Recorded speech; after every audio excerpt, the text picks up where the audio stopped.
महासागरों और महाद्वीपों का वितरण। पृथ्वी के 29% भाग पर महाद्वीप और बाकी पर महासागर फैले हुए हैं।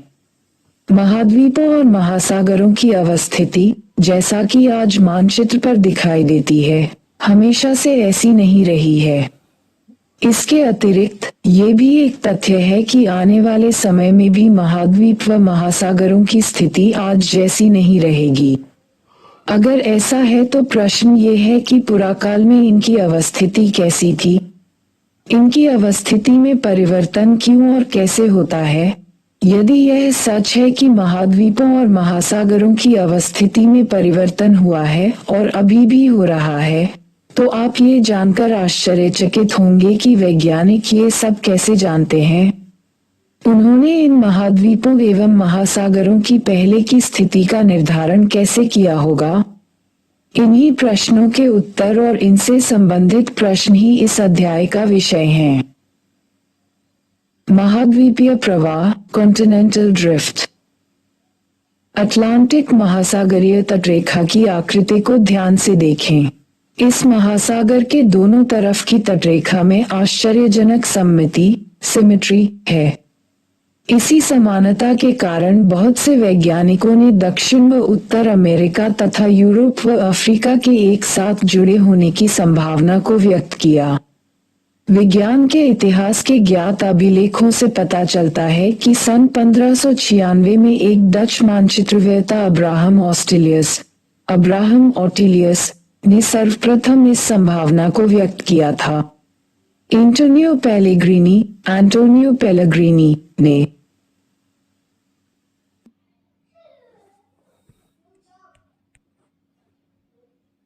एक मानचित्र बनाया जिसमें तीनों महाद्वीपों को इकट्ठा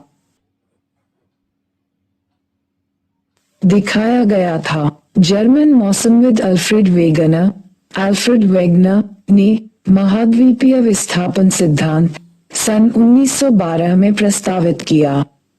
ये सिद्धांत महाद्वीप एवं महासागरों के वितरण से ही संबंधित था। इस सिद्धांत की आधारभूत संकल्पना ये थी कि सभी महाद्वीप एक अकेले भूखंड में जुड़े हुए थे। वेगनर के अनुसार आज के सभी महाद्वीप इस भूखंड के भाग थे तथा यह एक बड़े महासागर से घिरा हुआ था। उन्होंने इस बड़े महाद्वीप को पैंजिया का नाम दिया। पैंजिया का अर्थ है संपूर्ण पृथ्वी। विशाल महासागर को पैंथेल्सा कहा, जिसका अर्थ है जल ही जल। वेगनर के तर्क के अनुसार लगभग 20 करोड़ वर्ष पहले इस बड़े महाद्वीप पैंजिया का विभाजन आरंभ हुआ। पैंजिया पहले दो बड़े महाद्वीपीय पिंडों लॉरेशिया और गोंडवानालॉन क्रमशः उत्तरी व दक्षिणी भूखंडों के रूप में विभक्त हुआ। इसके बाद लॉरेशिया व गोंडवानालैंड धीरे धीरे अनेक छोटे हिस्सों में बंट गए, जो आज के महाद्वीप के रूप हैं। महाद्वीपीय विस्थापन के पक्ष में अनेक प्रमाण भी प्रस्तुत किए गए हैं। इनमें से कुछ इस प्रकार हैं। महाद्वीपीय विस्थापन के पक्ष में प्रमाण, evidences in support of continental drift. महाद्वीपों में सामे। दक्षिण अमेरिका व अफ्रीका के आमने सामने की तटरेखाएं अद्भुत व त्रुटिरहित सामे दिखाती हैं।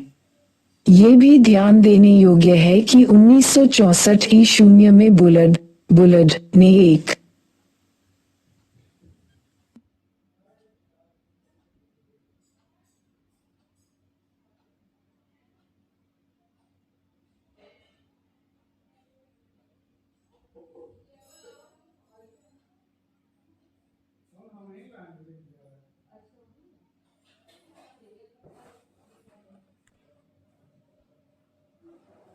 कंप्यूटर प्रोग्राम की सहायता से अटलांटिक तटों को जोड़ते हुए एक मानचित्र तैयार किया था। तटों का ये सामे बिल्कुल सही सिद्ध हुआ। सामे बिठाने की यह कोशिश आज की तटरेखा की अपेक्षा 1000 फैदम की गहराई की तटरेखा के साथ की गई थी। महासागरों के पार चट्टानों की आयु में समानता। आधुनिक समय में विकसित की गई रेडियोमेट्रिक काल निर्धारण रेडियोमेट्रिक डेटिंग विधि से महासागरों के पार महाद्वीपों की चट्टानों के निर्माण के समय को सरलता से जाना जा सकता है। 200 करोड़ वर्ष प्राचीन शैल समूहों की एक पट्टी ब्राजील तट और पश्चिमी अफ्रीका के तट पर मिलती है, जो आपस में मेल खाती है। दक्षिण अमेरिका व अफ्रीका की तटरेखा के साथ पाए जाने वाले आरंभिक समुद्री निक्षेप जुरासिक काल जुरासिक एज के हैं। इससे ये पता चलता है कि इस समय से पहले महासागर की उपस्थिति वहां नहीं थी। टिलाइट टिलाइट वे अवसादी चट्टानें हैं जो हिमानी निक्षेपण से निर्मित होती हैं। भारत में पाए जाने वाले गोंडवाना श्रेणी के तलछटों के प्रतिरूप दक्षिण गोलार्ध के 6 विभिन्न स्थलखंडों में मिलते हैं। गोंडवाना श्रेणी के आधार तल में घने टिलाइट हैं, जो विस्तृत व लंबे समय तक हिमार्ण या हिमाच्छादन की ओर इंगित करते हैं। इसी क्रम के प्रतिरूप भारत के अतिरिक्त अफ्रीका, फॉकलैंड द्वीप, मेडागास्कर, अंटार्कटिक और ऑस्ट्रेलिया में मिलते हैं। गोंडवाना श्रेणी के तलछटों की यह समानता स्पष्ट करती है कि इन स्थलखंडों के इतिहास में भी समानता रही है। हिमानी निर्मित टिलाइट चट्टानें पुरातन जलवायु और महाद्वीपों के विस्थापन के स्पष्ट प्रमाण प्रस्तुत करते हैं। प्लेसर निक्षेप प्लेसर डिपॉजिट्स घाना तट पर सोने के बड़े निक्षेपों की उपस्थिति व उद्गम चट्टानों की अनुपस्थिति एक आश्चर्यजनक तथ्य है। सोनायुक्त शिराएं गोल्ड बेयरिंग वेन्स ब्राजील में पाई जाती हैं। अतः ये स्पष्ट है कि घाना में मिलने वाले सोने के निक्षेप ब्राजील पठार से उस समय निकले होंगे जब ये दोनों महाद्वीप एक दूसरे से जुड़े थे। जीवाश्मों का वितरण डिस्ट्रीब्यूशन ऑफ फॉसिल्स यदि समुद्री अवरोधक के दोनों विपरीत किनारों पर जल व स्थल में पाए जाने वाले पौधों व जंतुओं की समान प्रजातियां पाई जाए तो उनके वितरण की व्याख्या में समस्याएं उत्पन्न होती हैं। इस प्रेक्षण से कि लेमूर भारत, मेडागास्कर व अफ्रीका में मिलते हैं, कुछ वैज्ञानिकों ने इन तीनों स्थलखंडों को जोड़कर एक सतत स्थलखंड लेमुरिया की उपस्थिति को स्वीकारा। मेसोसोरस नाम के छोटे रेंगने वाले जीव केवल उथले खारे पानी में ही रह सकते थे। इनकी अस्थियां केवल दक्षिण अफ्रीका के दक्षिणी केप प्रांत और ब्राजील में इरावर शैल समूह में ही मिलते हैं। ये दोनों स्थान आज एक दूसरे से 4800 की 0 मीटर 0 की दूरी पर हैं और इनके बीच में एक महासागर विद्यमान है। प्रवाह संबंधी बल फोर्स ड्रिफ्टिंग वेगना के अनुसार महाद्वीपीय विस्थापन के 2 कारण थे। 1. पोलर या ध्रुवीय फ्लीइंग बल पोलर फ्लीइंग फोर्स और 2. ज्वारीय बल टाइडल फोर्स। ध्रुवीय फ्लीइंग बल पृथ्वी के घूर्णन से संबंधित है। आप जानते हैं कि पृथ्वी की आकृति एक संपूर्ण गोले जैसी नहीं है, वरन ये भूमध्य रेखा पर उभरी हुई है। यह उभार पृथ्वी के घूर्णन के कारण है। दूसरा बल जो वेगना महोदय ने सुझाया वह ज्वारीय बल है, जो सूर्य व चंद्रमा के आकर्षण से संबद्ध है, जिससे महासागरों में ज्वार पैदा होते हैं। वेगना का मानना था कि करोड़ों वर्षों के दौरान ये बल प्रभावशाली होकर विस्थापन के लिए सक्षम हो गए। यद्यपि बहुत से वैज्ञानिक इन दोनों ही बलों को महाद्वीपीय विस्थापन के लिए सर्वथा अपर्याप्त समझते हैं। संवहन धारा सिद्धांत कन्वेक्शनल करंट थ्योरी 1930 के दशक में आर्थर होम्स ने मैंटल भाग में संवहन धाराओं के प्रभाव की संभावना व्यक्त की। ये धाराएं रेडियोएक्टिव तत्वों से उत्पन्न ताप भिन्नता से मेंटल भाग में उत्पन्न होती हैं। होम्स ने तर्क दिया कि पूरे मेंटल भाग में इस प्रकार की धाराओं का तंत्र विद्यमान है। यह उन प्रवाह बलों की व्याख्या प्रस्तुत करने का प्रयास था जिसके आधार पर समकालीन वैज्ञानिकों ने महाद्वीपीय विस्थापन सिद्धांत को नकार दिया।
कंप्यूटर प्रोग्राम की सहायता से अटलांटिक तटों को जोड़ते हुए एक मानचित्र तैयार किया था। तटों का ये सामे बिल्कुल सही सिद्ध हुआ। सामे बिठाने की यह कोशिश आज की तटरेखा की अपेक्षा 1000 फैदम की गहराई की तटरेखा के साथ की गई थी। महासागरों के पार चट्टानों की आयु में समानता। आधुनिक समय में विकसित की गई रेडियोमेट्रिक काल निर्धारण रेडियोमेट्रिक डेटिंग विधि से महासागरों के पार महाद्वीपों की चट्टानों के निर्माण के समय को सरलता से जाना जा सकता है। 200 करोड़ वर्ष प्राचीन शैल समूहों की एक पट्टी ब्राजील तट और पश्चिमी अफ्रीका के तट पर मिलती है, जो आपस में मेल खाती है। दक्षिण अमेरिका व अफ्रीका की तटरेखा के साथ पाए जाने वाले आरंभिक समुद्री निक्षेप जुरासिक काल जुरासिक एज के हैं। इससे ये पता चलता है कि इस समय से पहले महासागर की उपस्थिति वहां नहीं थी। टिलाइट टिलाइट वे अवसादी चट्टानें हैं जो हिमानी निक्षेपण से निर्मित होती हैं। भारत में पाए जाने वाले गोंडवाना श्रेणी के तलछटों के प्रतिरूप दक्षिण गोलार्ध के 6 विभिन्न स्थलखंडों में मिलते हैं। गोंडवाना श्रेणी के आधार तल में घने टिलाइट हैं, जो विस्तृत व लंबे समय तक हिमार्ण या हिमाच्छादन की ओर इंगित करते हैं। इसी क्रम के प्रतिरूप भारत के अतिरिक्त अफ्रीका, फॉकलैंड द्वीप, मेडागास्कर, अंटार्कटिक और ऑस्ट्रेलिया में मिलते हैं। गोंडवाना श्रेणी के तलछटों की यह समानता स्पष्ट करती है कि इन स्थलखंडों के इतिहास में भी समानता रही है। हिमानी निर्मित टिलाइट चट्टानें पुरातन जलवायु और महाद्वीपों के विस्थापन के स्पष्ट प्रमाण प्रस्तुत करते हैं। प्लेसर निक्षेप प्लेसर डिपॉजिट्स। घाना तट पर सोने के बड़े निक्षेपों की उपस्थिति व उद्गम चट्टानों की अनुपस्थिति एक आश्चर्यजनक तथ्य है। सोनायुक्त शिराएं गोल्ड बेयरिंग वेन्स ब्राजील में पाई जाती हैं। अतः ये स्पष्ट है कि घाना में मिलने वाले सोने के निक्षेप ब्राजील पठार से उस समय निकले होंगे जब ये दोनों महाद्वीप एक दूसरे से जुड़े थे। जीवाश्मों का वितरण डिस्ट्रीब्यूशन ऑफ फॉसिल्स। यदि समुद्री अवरोधक के दोनों विपरीत किनारों पर जल व स्थल में पाए जाने वाले पौधों व जंतुओं की समान प्रजातियां पाई जाए, तो उनके वितरण की व्याख्या में समस्याएं उत्पन्न होती हैं। इस प्रेक्षण से कि लेमूर भारत, मेडागास्कर व अफ्रीका में मिलते हैं, कुछ वैज्ञानिकों ने इन तीनों स्थलखंडों को जोड़कर एक सतत स्थलखंड लेमुरिया की उपस्थिति को स्वीकारा। मेसोसोरस नाम के छोटे रेंगने वाले जीव केवल उथले खारे पानी में ही रह सकते थे। इनकी अस्थियां केवल दक्षिण अफ्रीका के दक्षिणी केप प्रांत और ब्राजील में इरावर शैल समूह में ही मिलते हैं। ये दोनों स्थान आज एक दूसरे से 4800 की 0 मीटर 0 की दूरी पर हैं और इनके बीच में एक महासागर विद्यमान है। प्रवाह संबंधी बल फोर्स फॉर ड्रिफ्टिंग। वेगना के अनुसार महाद्वीपीय विस्थापन के 2 कारण थे। 1. पोलर या ध्रुवीय फ्लीइंग बल पोलर फ्लीइंग फोर्स और 2. ज्वारीय बल टाइडल फोर्स। ध्रुवीय फ्लीइंग बल पृथ्वी के घूर्णन से संबंधित है। आप जानते हैं कि पृथ्वी की आकृति एक संपूर्ण गोले जैसी नहीं है, वरन ये भूमध्य रेखा पर उभरी हुई है। यह उभार पृथ्वी के घूर्णन के कारण है। दूसरा बल जो वेगना महोदय ने सुझाया वह ज्वारीय बल है, जो सूर्य व चंद्रमा के आकर्षण से संबद्ध है, जिससे महासागरों में ज्वार पैदा होते हैं। वेगना का मानना था कि करोड़ों वर्षों के दौरान ये बल प्रभावशाली होकर विस्थापन के लिए सक्षम हो गए। यद्यपि बहुत से वैज्ञानिक इन दोनों ही बलों को महाद्वीपीय विस्थापन के लिए सर्वथा अपर्याप्त समझते हैं। संवहन धारा सिद्धांत कन्वेक्शनल करंट थ्योरी। 1930 के दशक में आर्थर होम्स ने मैंटल भाग में संवहन धाराओं के प्रभाव की संभावना व्यक्त की। ये धाराएं रेडियो एक्टिव तत्वों से उत्पन्न ताप भिन्नता से मेंटल भाग में उत्पन्न होती हैं। होम्स ने तर्क दिया कि पूरे मेंटल भाग में इस प्रकार की धाराओं का तंत्र विद्यमान है। यह उन प्रवाह बलों की व्याख्या प्रस्तुत करने का प्रयास था जिसके आधार पर समकालीन वैज्ञानिकों ने महाद्वीपीय विस्थापन सिद्धांत को नकार दिया। महासागरीय अधतल का मानचित्रण, mapping of the ocean floor. महासागरों की बनावट और आकार पर विस्तृत शोध ये स्पष्ट करते हैं कि महासागरों का अधतल एक विस्तृत मैदान नहीं है, वरन उनमें भी उच्चावच पाया जाता है। द्वितीय विश्व युद्ध के बाद पोस्ट वर्ल्ड वॉर II महासागरीय अधतल के निरूपण अभियान ने महासागरीय उच्चावच संबंधी विस्तृत जानकारी प्रस्तुत की और ये दिखाया कि इसके अधस्थली में जलमग्न पर्वतीय कटके व गहरी खाइयां हैं जो प्रायः महाद्वीपों के किनारों पर स्थित हैं। मध्य महासागरीय कटके ज्वालामुखी उद्गार के रूप में सबसे अधिक सक्रिय पाई गई। महासागरीय पर्वती की चट्टानों के काल निर्धारण डेटिंग ने ये तथ्य स्पष्ट कर दिया कि महासागरों के नितल की चट्टानें महाद्वीपीय भागों में पाई जाने वाली चट्टानों की अपेक्षा नवीन हैं। महासागरीय कटक के दोनों तरफ की चट्टानें जो कटक से बराबर दूरी पर स्थित हैं, उनकी आयु व रचना में भी आश्चर्यजनक समानता पाई जाती है।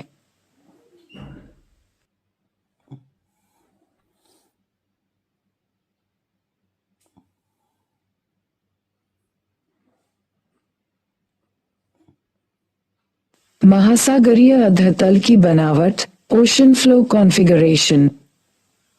इस भाग में हम महासागरीय तल की बनावट से संबंधित कुछ ऐसे तथ्यों का अध्ययन करेंगे जो महासागर व महाद्वीपों के वितरण को समझने में मददगार होंगे।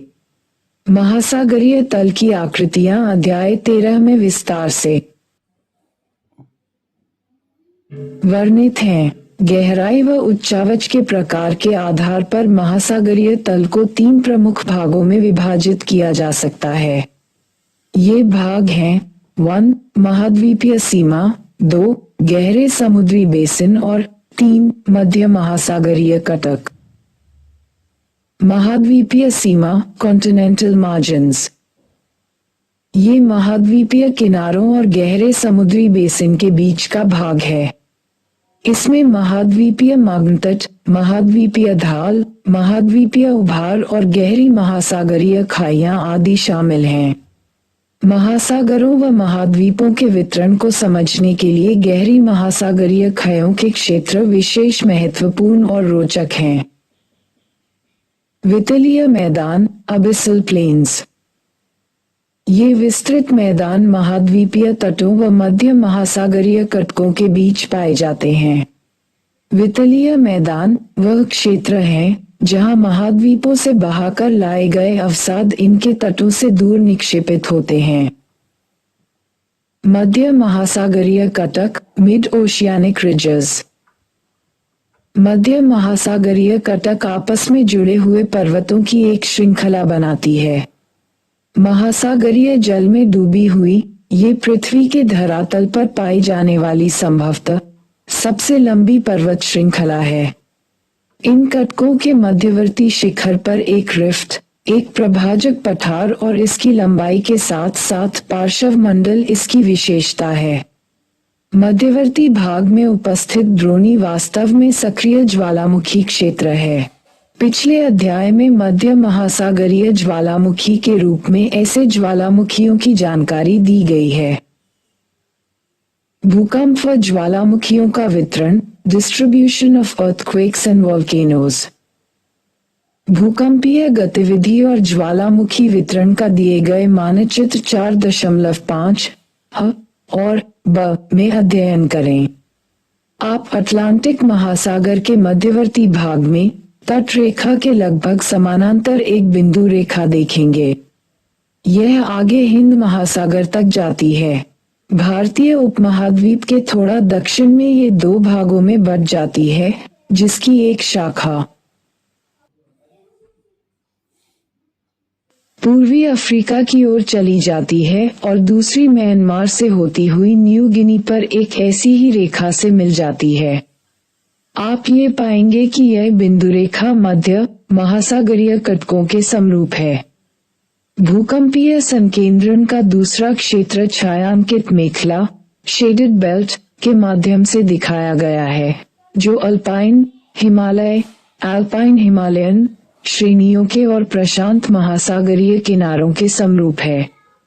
सामान्यतः मध्य महासागरीय कटकों के क्षेत्र में भूकंप के उद्गम केंद्र कम गहराई पर हैं, जबकि अल्पाइन हिमालय पट्टी व प्रशांत महासागरीय किनारों पर ये केंद्र अधिक गहराई पर हैं। ज्वालामुखी मानचित्र भी इसी का अनुकरण करते हैं। प्रशांत महासागर के किनारों को सक्रिय ज्वालामुखी के क्षेत्र होने के कारण रिंग ऑफ फायर भी कहा जाता है। सागरीय अधतल का विस्तार। जैसा कि ऊपर वर्णन किया गया है, प्रवाह उपरांत अध्ययनों ने महत्वपूर्ण जानकारी प्रस्तुत की जो वेगन के महाद्वीपीय विस्थापन सिद्धांत के समय उपलब्ध नहीं थी। चट्टानों के पुरा चुंबकीय अध्ययन और महासागरीय तल के मानचित्रण ने विशेष रूप से निम्न तथ्यों को उजागर किया। ये देखा गया कि मध्य महासागरीय कटकों के साथ साथ ज्वालामुखी उद्गार सामान्य क्रिया है और ये उद्गार इस क्षेत्र में बड़ी मात्रा में लावा बाहर निकालते हैं।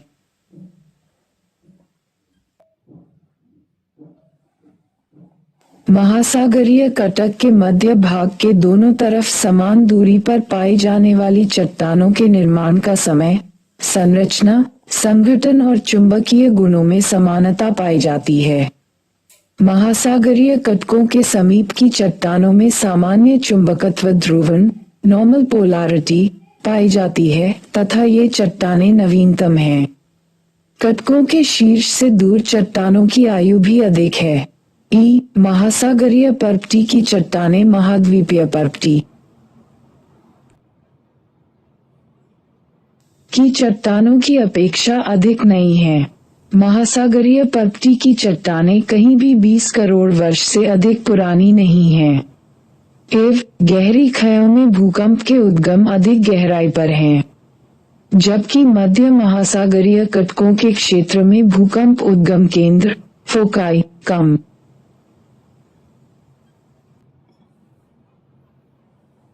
गहराई पर विद्यमान हैं।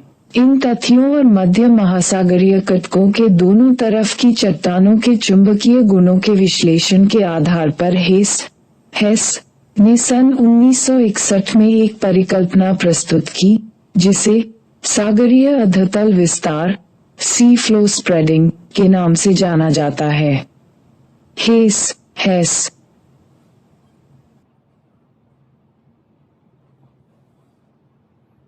के तर्कानुसार महासागरीय कटकों के शीर्ष पर लगातार ज्वालामुखी उद्भेदन से महासागरीय पर्वती में विभेदन हुआ और नया लावा इस दरार को भरकर महासागरीय पर्वती को दोनों तरफ धकेल रहा है। इस प्रकार महासागरीय अधतल का विस्तार हो रहा है।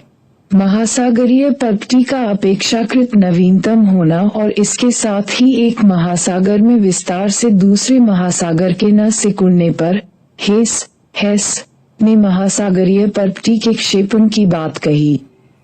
हेस के अनुसार यदि ज्वालामुखी पर्वती से नई पर्वती का निर्माण होता है तो दूसरी तरफ महासागरीय गर्तों में इसका विनाश भी होता है।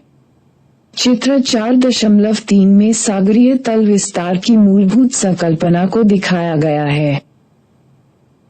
प्लेट विवर्तनिकी प्लेट टेक्टोनिक्स। सागरीय तल विस्तार अवधारणा के पश्चात विद्वानों की महाद्वीपों व महासागरों के वितरण के अध्ययन में फिर से रुचि पैदा हुई। सन 1967 में मैकेंजी, पाका और मॉर्गन ने स्वतंत्र रूप से उपलब्ध विचारों को समन्वित कर अवधारणा प्रस्तुत की, जिसे प्लेट विवर्तनिकी प्लेट टेक्टोनिक्स कहा गया। एक विवर्तनिक प्लेट, जिसे लिथोस्फेरिक प्लेट भी कहा जाता है, ठोस चट्टान का विशाल व अनियमित आकार का खंड है जो महाद्वीपीय व महासागरीय स्थलमंडलों से मिलकर बना है। ये प्लेटें दुर्बलता मंडल एस्थेनोस्फीयर पर एक दृढ़ इकाई के रूप में क्षैतिज अवस्था में चलायमान हैं। स्थलमंडल में पर्पटी एवं ऊपरी मेंटल को सम्मिलित किया जाता है जिसकी मोटाई महासागरों में 5 से 100 की 0 मीटर 0 और महाद्वीपीय भागों में लगभग 200 की 0 मीटर 0 है। एक प्लेट को महाद्वीपीय या महासागरीय प्लेट भी कहा जा सकता है जो इस बात पर निर्भर है कि उस प्लेट का अधिकतर भाग महासागर अथवा महाद्वीप से संबद्ध है। उदाहरणार्थ प्रशांत प्लेट मुख्यतः महासागरीय प्लेट है जबकि यूरेशियन प्लेट को महाद्वीपीय प्लेट कहा जाता है। प्लेट विवर्तनिकी के सिद्धांत के अनुसार पृथ्वी का स्थलमंडल 7 मुख्य प्लेटों व कुछ छोटी प्लेटों में विभक्त है। नवीन वलित पर्वत श्रेणियां, खाइयां और ब्रंश इन मुख्य प्लेटों को सीमांकित करते हैं। चित्र 4.7 प्रमुख प्लेट इस प्रकार हैं। आई अंटार्कटिक प्लेट जिसमें अंटार्कटिक और इसको चारों ओर से घेरती हुई महासागरीय प्लेट भी शामिल है। 2 उत्तर अमेरिकी प्लेट जिसमें पश्चिमी अटलांटिक तल सम्मिलित है तथा दक्षिणी अमेरिकन प्लेट व कैरेबियन द्वीप इसकी सीमा का निर्धारण करते हैं। 3 दक्षिण अमेरिकी प्लेट पश्चिमी अटलांटिक तल समेत और उत्तरी अमेरिकी प्लेट व कैरेबियन द्वीप इसे पृथक करते हैं। प्रशांत महासागरीय plate. V Indo Australian New Zealand plate. V अफ्रीकी प्लेट जिसमें पूर्वी अटलांटिक तल शामिल है और 7 यूरेशियाई प्लेट जिसमें पूर्वी अटलांटिक महासागरीय तल सम्मिलित है। कुछ महत्वपूर्ण छोटी प्लेटें निम्नलिखित हैं। आई कोकोस प्लेट। ये प्लेट मध्यवर्ती अमेरिका और प्रशांत महासागरीय प्लेट के बीच स्थित है। नज़का प्लेट। ये दक्षिण अमेरिका व प्रशांत महासागरीय प्लेट के बीच स्थित है। अरेबियन प्लेट इक्वल्स इसमें अधिकतर अरब प्रायद्वीप का भूभाग सम्मिलित है।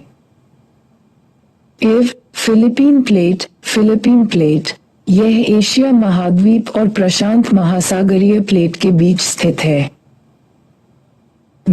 कैरोलिन प्लेट यह न्यू गिनी के उत्तर में फिलिपियन व इंडियन प्लेट के बीच स्थित है। फ्यूजी प्लेट यह ऑस्ट्रेलिया के उत्तर पूर्व में स्थित है।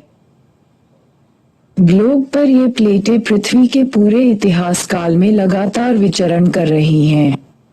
वेगना की संकल्पना की।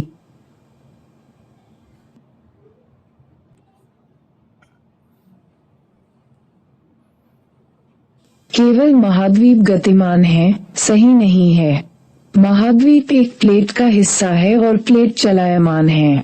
यह एक निर्विवाद तथ्य है कि भूवैज्ञानिक इतिहास में सभी प्लेट गतिमान रही हैं और भविष्य में भी गतिमान रहेंगी। चित्र 4.4 में विभिन्न कालों में महाद्वीपीय भागों की स्थिति को दर्शाया गया है। वेगना के अनुसार आरंभ में सभी महाद्वीपों से मिलकर बना एक सुपर महाद्वीप सुपर कॉन्टिनेंट पैंजिया के रूप में विद्यमान था। यद्यपि बाद की खोजों ने ये स्पष्ट किया कि महाद्वीपीय पिंड जो प्लेट के ऊपर स्थित हैं, भूवैज्ञानिक काल पर्यंत चलायमान थे और पैंजिया अलग अलग महाद्वीपीय खंडों के अभिसरण से बना था जो कभी एक या किसी दूसरी प्लेट के हिस्से थे।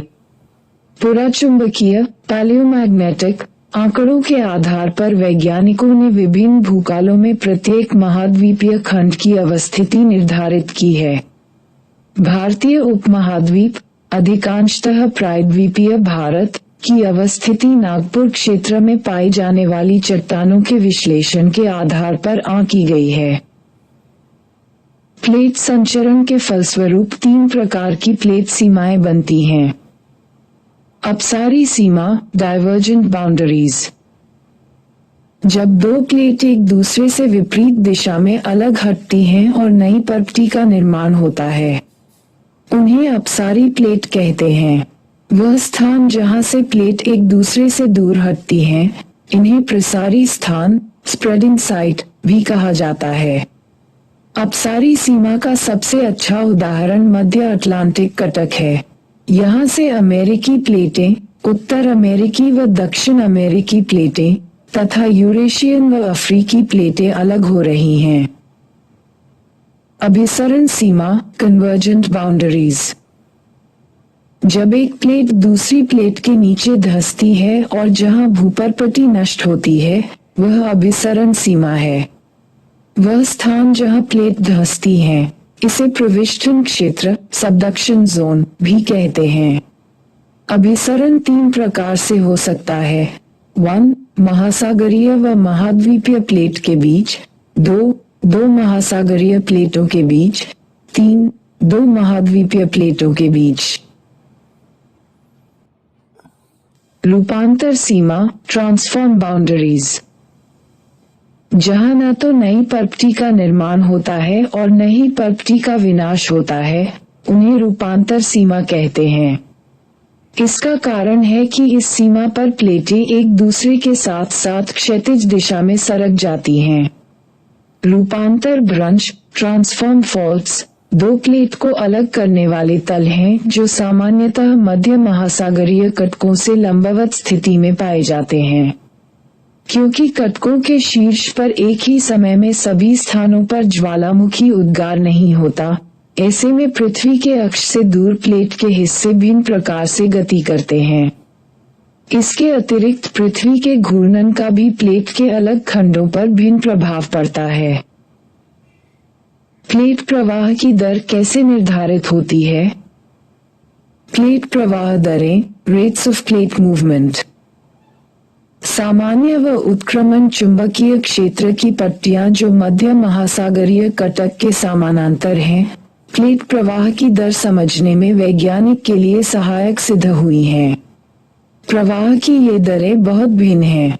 आर्कटिक कटक की प्रवाह दर सबसे कम है, 2.5 सेंटीमीटर प्रति वर्ष से भी कम। ईस्टर द्वीप के निकट पूर्वी प्रशांत महासागरीय उभार जो चिली से 3400 की 0 मीटर 0 पश्चिम की ओर दक्षिण प्रशांत महासागर में है, इसकी प्रवाह दर सर्वाधिक है, जो 5 से 0 मीटर 0 प्रति वर्ष से भी अधिक है। प्लेट को संचालित करने वाले बल, forces for the plate movement. जिस समय वेगनर ने महाद्वीपीय विस्थापन सिद्धांत प्रस्तुत किया था, उस समय अधिकतर वैज्ञानिकों का विश्वास था कि पृथ्वी एक ठोस गति रहित पिंड है। यद्यपि सागरीय अधतल विस्तार और प्लेट विवर्तनिक दोनों सिद्धांतों ने इस बात पर बल दिया कि पृथ्वी का धरातल व भूगर्भ दोनों ही स्थिर न होकर गतिमान है। प्लेट विचरण करती है, यह आज एक अकाट्य तथ्य है। ऐसा माना जाता है कि दृढ़ प्लेट के नीचे चलायमान चट्टानें वृत्ताकार रूप में चल रही हैं। उष्ण पदार्थ धरातल पर पहुंचता है, फैलता है और धीरे धीरे ठंडा होता है, फिर गहराई में जाकर नष्ट हो जाता है। यही चक्र बारंबार दोहराया जाता है और वैज्ञानिक इसे संवहन प्रकार, कन्वेक्शन फ्लो कहते हैं।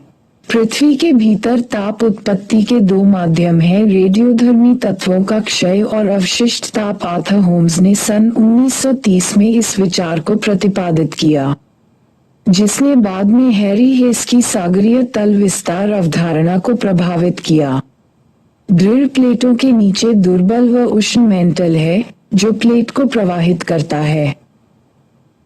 भारतीय प्लेट का संचलन, movement of the Indian plate.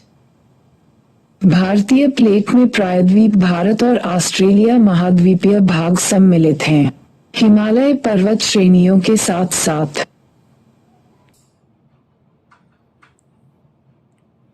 पाया जाने वाला प्रविष्टन क्षेत्र, सबडक्शन जोन, इसकी उत्तरी सीमा निर्धारित करता है जो महाद्वीपीय अभिसरण, कॉन्टिनेंट कॉन्टिनेंट कन्वर्जेंस के रूप में है। अर्थात 2 महाद्वीप प्लेटों की सीमा है। ये पूर्व दिशा में म्यांमार के राखीन्योमा पर्वत से होते हुए एक चाप के रूप में जावा खाई तक फैला हुआ है। इसकी पूर्वी सीमा एक विस्तारित तल स्प्रेडिंग साइट है जो ऑस्ट्रेलिया के पूर्व में दक्षिणी पश्चिमी प्रशांत महासागर में महासागरीय कटक के रूप में है। इसकी पश्चिमी सीमा पाकिस्तान की किर्थर श्रेणियों का अनुसरण करती है। यह आगे मकरान तट के साथ साथ होती हुई दक्षिण पूर्वी चागोस द्वीप समूह चगोस आर्किपेलागो के साथ साथ लाल सागर द्रोणी जो विस्तारण तल है में जा मिलती है। भारतीय तथा आर्कटिक प्लेट की सीमा भी महासागरीय कटक से निर्धारित होती है जो एक अपसारी सीमा डाइवर्जेंट बाउंड्री है और ये लगभग पूर्व पश्चिम दिशा में होती हुई न्यूजीलैंड के दक्षिण में विस्तारित तल में मिल जाती है।